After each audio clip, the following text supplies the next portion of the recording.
இதானா குழி தண்ணி இதெல்லாம் வந்துட்டு இருக்காது. ஓடும்போது ட்ரில்லிங் உள்ளே வர்றதில்ல தண்ணி சார்.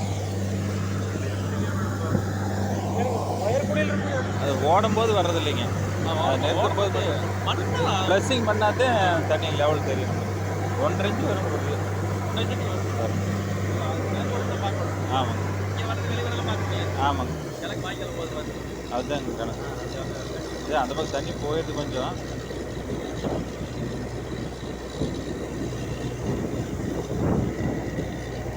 ஓகே போட்டு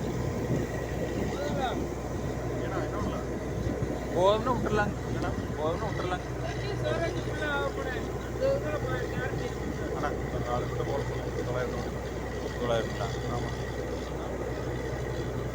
சரிண்ணா 900 ஓட்டிடுங்க.